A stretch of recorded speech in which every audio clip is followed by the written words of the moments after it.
Peggy 18.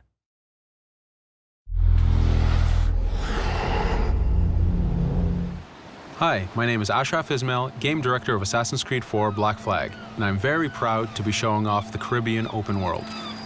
Here, we're going to start with Edward. After completing a few missions, he's met up with the assassins, but he's not yet bought into the creed, so he still has this selfish need for fame and fortune.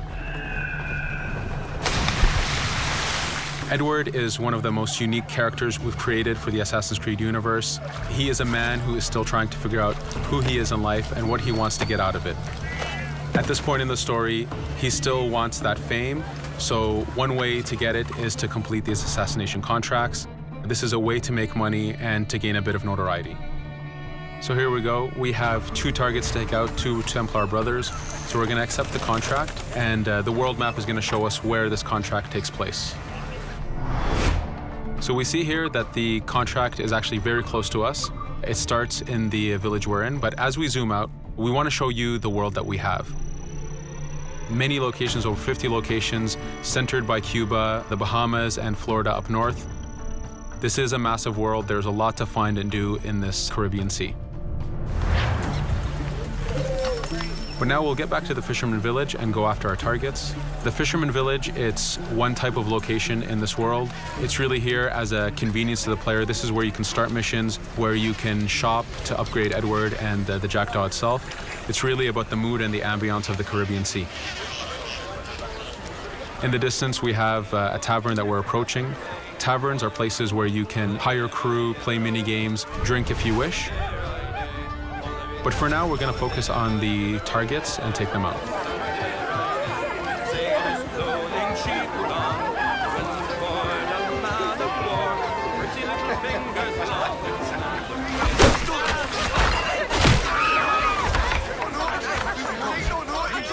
Now that we've taken out one brother, the other one's going to bolt. Just like classic ACs, we can chase him down and take him out that way, but there's many ways to complete this contract.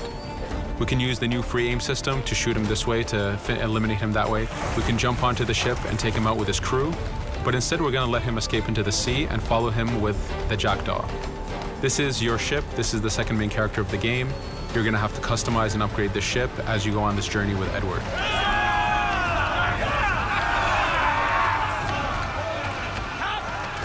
We've seamlessly gone from a ground chase right into a naval chase. We could destroy the ship and complete the contract that way, but instead, using the spyglass, we can see that he's carrying a lot of rum. Rum is important in the economy system. It's one way of making a lot of money if you sell it properly. So instead of destroying the ship, we're going to plunder that ship. Fire! Here you can see the upgrades that we've made into the naval combat.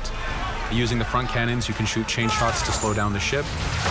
Using the new round shot mechanic of trajectory aiming, you can aim for the hull and do a lot of damage this way. This specific enemy is what we call a frigate. Frigates are the type of ships that you need to destroy as fast as you can, because the longer the fight lasts, the more damage they're capable of doing. We have other enemy types like the Charger or the Man of War. The Man of War is a massive ship capable of carrying over 100 cannons. These are ships that you really need to upgrade to be able to face. But now that this frigate has been demasted, we can start the boarding. Boarding, it's very important. You are a pirate. This is how you gain cargo. This is how you take on ships. So here we can start the boarding from any orientation or angle we wish. The distance even matters. If you get too close, the 2 crews will just jump right into each other. If you start a bit further, you can jump in the water and go in for a sneak stealth attack. We have 2 objectives to accomplish for this boarding. We can take out the captain, and we need to take out some of his crew. So using the swivel gun, we will efficiently take out a lot of the crew. And now we'll go for the captain using Edward's navigation abilities. Here, again, using the new free aim system, we have a dangerous enemy on the other side taking out our crew. We can easily take him out with a headshot. So what we see here is that 2 ships have come together to create this 3D environment where, using your assassin abilities to navigate, to be stealthy, you can take the advantage and get the kill by surprise. Now that we've taken out the captain, we still need to take out a few of the crew members to complete this boarding. Now that we've plundered the ship, we're going to gain that rum that we saw earlier, but we're also going to gain ammo and crew members and some gold. With every boarding, there's 3 options that you can do with that ship. You can gain crew members, you can send the ship to your fleet if you wish, or you can salvage a ship to repair the Jackdaw if you took too much damage in the fight. In this case, since we did well, we're going to send the ship to our fleet. Now that we're back in the Caribbean Sea, we needed to make sure that every minute something is being advertised to the player, something new for the player to do. In this case, we have this uncharted location. These are what we call playas. We have over 75 of these in the Caribbean world. Every playa has something very important for the player to find, something that will help in upgrading Edward or the Jackdaw. So it's in your advantage to explore these locations.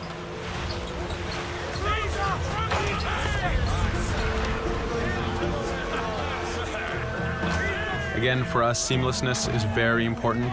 We needed to be able to explore this Caribbean world without having too much interruption in the action. So being able to just let go of the wheel anywhere we want, jump into the water, and swim over to that location.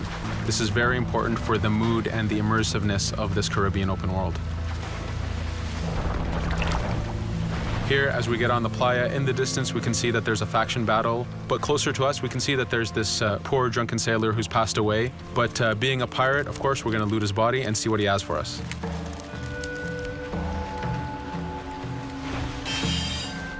So we found a treasure map. This treasure map is asking us to go to an island called Misteriosa. Every time you find one of these, you know that you're going to find a treasure that is linked to the progression of the Jackdaw or Edward, so they are very valuable. Here we're going to take a look at that faction battle. We have a British ship facing off against a Spanish ship.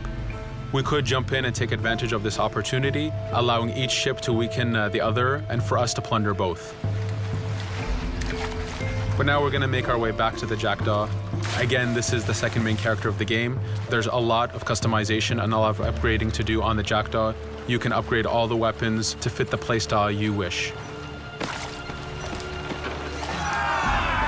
Now, as we get onto the Jackdaw, we can see that the crew is cheering for us. Edward has a really close relationship with his first mate, Adewale, standing right there, and with his crew. And this is something that you'll see later in the demo, that we can lose and gain crew members. Again, using the spyglass, we can really see the contents of a ship, but you can also assess the danger and threat level of these ships. But for now, we're going to continue to Misteriosa to find that treasure. Here we've crossed into a harpooning zone. The harpooning system is connected to the hunting system, which is used for upgrading Edward himself. So you can upgrade the number of weapons he carries, the ammo that you can carry, and even his health. But for now, we've moved past that zone and we've got into a storm. Storms are very dangerous. If you're not careful, if you don't know how to navigate a storm, you will take damage to your ship and you will lose crew members. In the distance, we can see a water spout. This is a tornado in the ocean. These are very dangerous. They can suck you in, and when they do, they tear the ship apart and take out your crew. Here we can see its effect on a ship. This poor ship got sucked in and got destroyed. Storms are very dangerous, but we wanted the player to take advantage of this.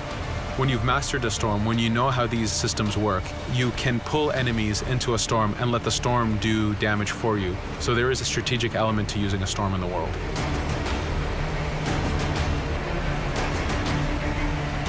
Here we can see that the storm is dying down a bit, but there's still this torrential downpour. It was very important for us to get the real mood of and atmosphere of the Caribbean in the weather cycles and in the daytime cycles.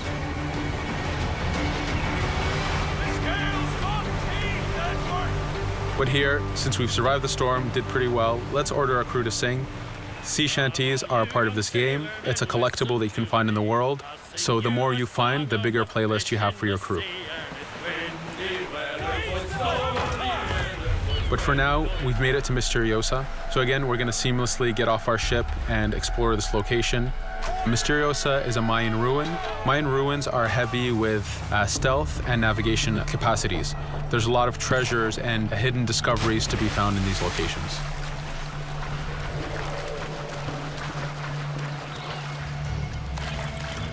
If we recall the treasure map, the treasure is hidden behind a temple.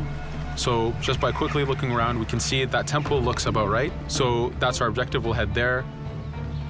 As we go this way, we can see there's a lot of guards on the beach. We could go in and fight them if we wish to, but to show off that this is a mini open world, we're going to try to find a different route to get to our objective. Here, we've seen a guard. We don't want to alert him, and we don't want to alert the guards on the beach, so we're going to use our stealth ability to take him out silently.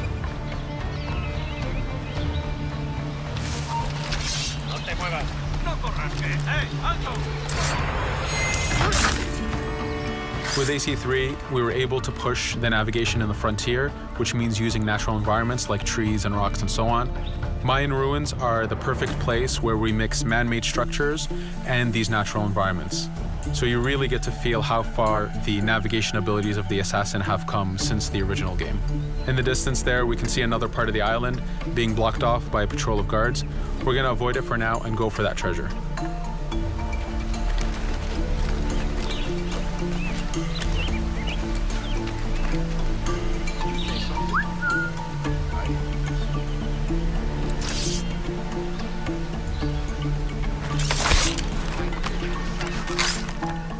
It's important for us to be able to give the players new tools, specifically for stealth. In this case, we have the blowpipe.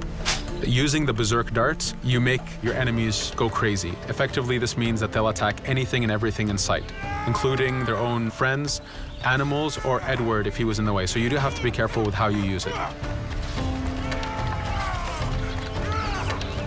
But now that we've caused a distraction, if we happen to fall down there, at least there's already a bit of damage done for us. But using our navigation skills, we're able to get past that area without any trouble. There in the distance, you can see the jackdaw placed exactly where you left it when you got onto this location. It's really important for us to show the beauty of this Caribbean world. The Caribbean has some amazing vistas, and we pushed ourselves to replicate this in the game.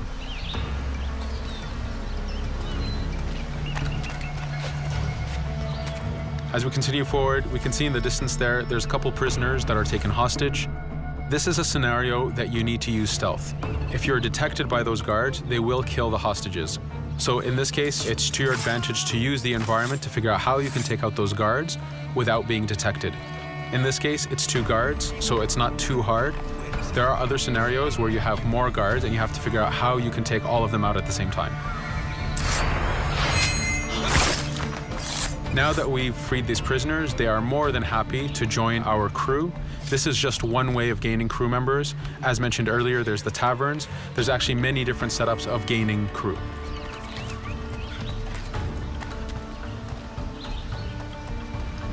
Here, we're going to go back to the treasure map.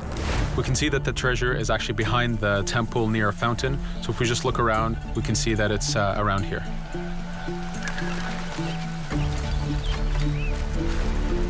Now that we've found the treasure, what we've actually found is a blueprint.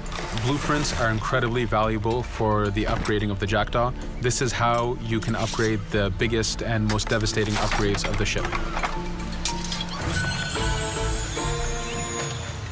So here we're approaching a reach high point. Just like classic ACs, synchronizing with a reach high point reveals the contents of a location and the map itself.